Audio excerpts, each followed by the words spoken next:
ನೋಡಿದ್ದಲ್ಲ, ನಮ್ಮಲ್ಲಿ ಮಾತ್ರ ಪಕ್ಕಾ ಸುದ್ದಿ. ವಿಧಾನಸೌಧದ 3ನೇ ಮಹಡಿಯ ಮಹಾಸುದ್ದಿ ಇದು. ಯಾರು ವಿಧಾನಸೌಧಕ್ಕೆ ಮೆಟ್ಟಿಲಾಗ್ತಿ ಅಂತ ಹೇಳಿದ್ರು ಮತ್ತು 3ನೇ ಮಹಡಿಯಲ್ಲಿ ಕುಳಿತುಕೊಂಡಿರುವಂತಹವರು ಬದಲಾಗುವ ಕಾಲ ಸನ್ನಿಹಿತ ಆದಂತೆ ಗೋಚರಿಸ್ತಾ ಇದೆ.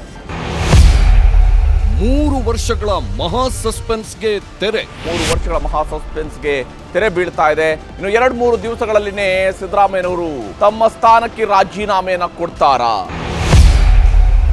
ರಾಜೀನಾಮೆಗೆ ಒಪ್ಪಿದ್ರ ಸಿದ್ದರಾಮಯ್ಯ. ಸಿಎಂ ಸ್ಥಾನಕ್ಕೆ ರಾಜೀನಾಮೆಗೆ ಸಿದ್ದರಾಮಯ್ಯನವರು ಕೂಡ ನಿರ್ಧಾರವನ್ನ ಮಾಡದಂತೆ ಗೋಚರಿಸ್ತಾ ಇದೆ.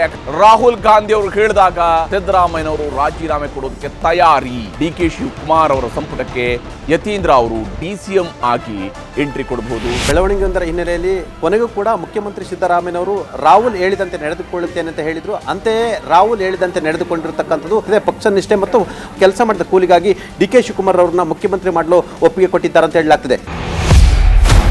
News 18 political scoop.